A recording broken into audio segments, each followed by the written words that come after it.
Buenas tardes, soy el doctor Jesús Torres Espinosa. Este día continuaremos en la clase de fisiología con el tema de gasto cardíaco. En el video anterior estuvimos viendo un poco de cómo iba a variar el gasto cardíaco en el ejercicio y cómo se iba a aumentar en el caso de personas que llevan a cabo ejercicios de alto rendimiento, como los atletas. Entonces vamos a retomarlo con un repaso rápido. Habíamos visto que el flujo sanguíneo iba a variar tanto sin reposo como en ejercicio. Además, varía de una persona normal a en un atleta. Entonces, por ejemplo, el flujo sanguíneo en reposo en una persona normal puede ser de 3 a 4 mililitros por minuto por cada 100 gramos de masa muscular que tenga la persona. Entonces, de aquí sacamos que, por ejemplo, una persona mayor de 60 años, perteneciente a la tercera edad, pues va a tener menos gasto cardíaco por el simple hecho de que tiene menos masa muscular. ¿Sí? En cambio, un atleta puede llevar de 50 a 80 mililitros por minuto por cada 100 gramos de músculo. Y considerando que obviamente un atleta va a tener mucha mayor cantidad de músculo, entonces su gasto cardíaco va a ser mucho mayor por cada minuto, por cada latido. Sí, ahora, el ejercicio físico se le puede llamar también que es un estrés circulatorio. ¿Por qué? Porque durante el ejercicio los músculos esqueléticos, los músculos de cualquier parte del cuerpo van a requerir mayor cantidad de oxígeno, mayor cantidad de nutrientes, mayor cantidad de glucosa, todo más rápido por la cantidad de actividad a la que se están sometiendo. Entonces, pues esto simplemente va a presionar al sistema circulatorio a tener que transportar la sangre con los nutrientes y el oxígeno más rápidamente. ¿Sí? Es como si estuvieran, no sé, en la fila de un restaurante, en la fila de una pizzería, por ejemplo, y hay muchas personas formadas. Entonces, todas esas personas pues le ponen estrés a los que tienen el restaurante, ¿no? Es algo parecido. Entre más sea la demanda de lo que se pide, mayor es el estrés al que se somete. En el caso de un atleta, pues resulta que el gasto cardíaco puede incrementarse de 6 a 7 veces en comparación con una persona normal, que se va a incrementar de 4 a 5 veces solamente. Esto relacionado con la cantidad de sangre que se requiere por cada 100 gramos de músculo en el atleta. Ahora, en cuanto a los efectos del ejercicio físico, pues primeramente vamos a encontrar que al hacer ejercicio vamos a tener actividad muscular global. Todos los músculos del organismo van a estar activados, en mayor o menor medida cada uno, pero todos se van a activar.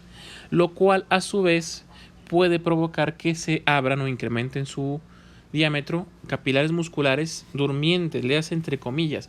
O sea, son como capilares musculares que están cerrados, pasan una mínima cantidad de sangre a través de ellos para nutrirlos y mantenerlos con vida, y cuando hay ejercicio se dilatan con la finalidad de incrementar drásticamente el flujo sanguíneo hacia los músculos. ¿Sí? Esto se va a dar a partir de la dilatación de arteriolas, que es el vaso de calibre de la siguiente categoría. De las arteriolas va a pasar a los capilares. En primer lugar, el hecho de que se abran los vasos sanguíneos, va a disminuir en cierta medida el oxígeno que está presente en los tejidos musculares y en los líquidos tisulares, ¿sí? Entonces, esta disminución del oxígeno de forma también global, tanto en músculo como en líquidos tisulares, o sea, líquidos de los tejidos, o sea, el espacio intercelular e intracelular, va a crear o va a provocar la liberación de sustancias vasodilatadoras. ¿Con qué finalidad? Con la finalidad de que la sangre pueda llegar más rápido. Si los vasos sanguíneos son más grandes, pues puede transportar mayores volúmenes de sangre, con la intención de mantener el flujo sanguíneo idóneo o apto para distribuir el oxígeno y los nutrientes. Estas sustancias dilatadoras o que pueden incrementar esta vasodilatación son sustancias como la adenosina, los iones potasio, el ATP, que es muy necesario para el músculo en general. Recuerden que el ATP, adenosín trifosfato, es la molécula a partir de la cual se obtiene la energía que puede generar el metabolismo.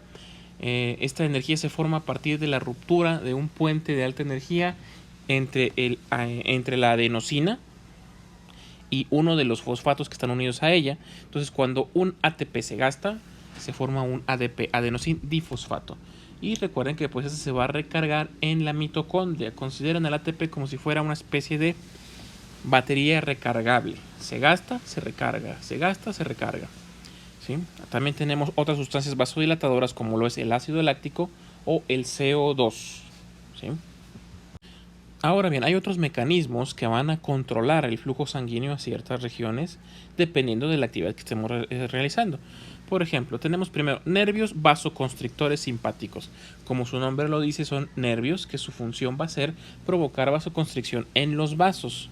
Son parte del sistema nervioso autónomo simpático.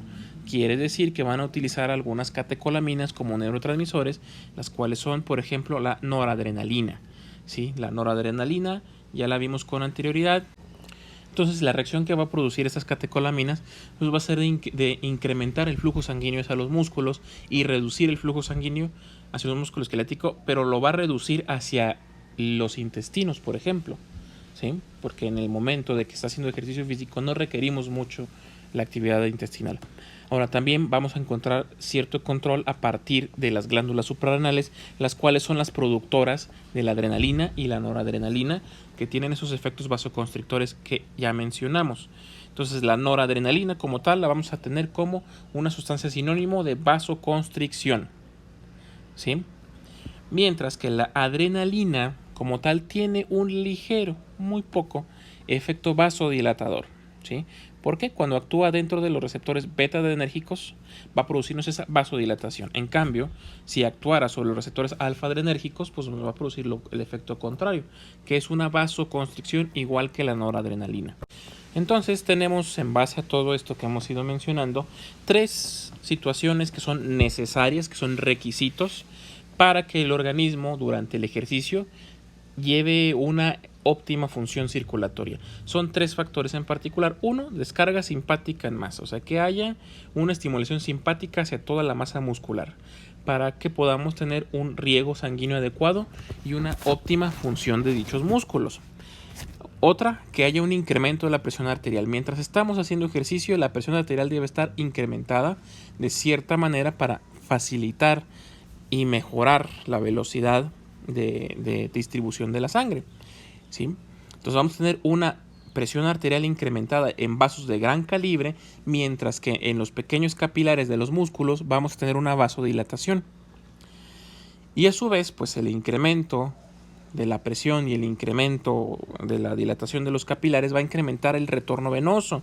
Y si algo les he mencionado con muchas veces anterioridad es que el gasto cardíaco es igual a retorno venoso. Entonces, si la presión arterial está incrementada, va a incrementar el retorno venoso, por tanto debe incrementarse el gasto cardíaco.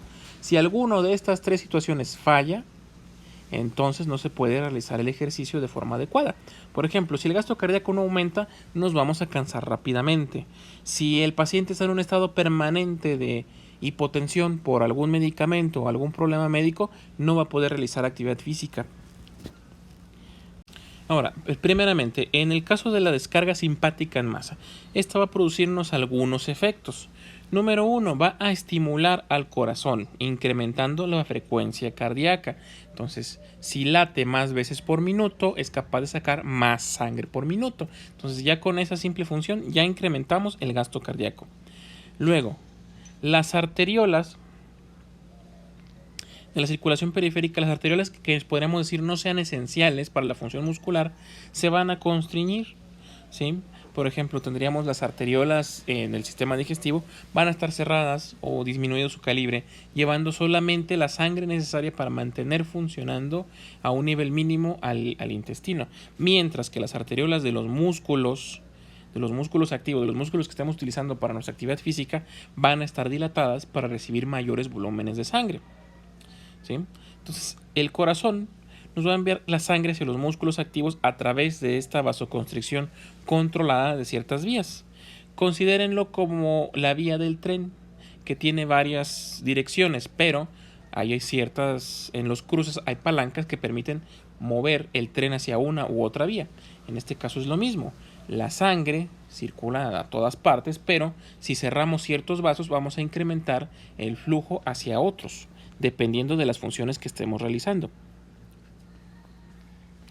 Entonces, podríamos decir que al disminuir el flujo sanguíneo a otros sitios, ¿sí?, entre comillas, se prestaría ese volumen para el gasto cardíaco, para los músculos que lo necesitan. Esto puede incrementar hasta 2 litros el gasto cardíaco por minuto en el caso del ejercicio, según la intensidad, ¿sí? Todo esto va a suceder en 2 lugares. Pero todo esto va a suceder en 2 lugares, no va a pasar en el cerebro y en el sistema coronario. O sea, en el cerebro no podemos disminuir el flujo sanguíneo porque es el controlador, el que mantiene todo funcionando como debe de ser. Y si le falta sangre, si le falta oxígeno, si le falta glucosa, pues va a disminuir nuestras funciones cognitivas. Entonces va a disminuir todo lo demás. Y tampoco puede disminuirse ese flujo sanguíneo, no se puede secuestrar ese flujo sanguíneo del sistema coronario, porque lo que le está dando la función a todo esto es el corazón como bomba. Si nosotros cerramos el sistema coronario, el corazón va a ser incapaz de incrementar el gasto cardíaco y de mantener a nuestro paciente realizando ese ejercicio físico.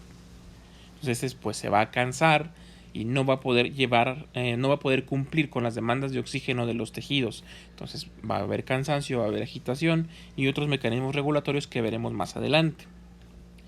Hasta el momento aquí terminamos. Mañana continuaremos. Todavía faltan algunas cosas más que ver con respecto a la función del corazón como bomba.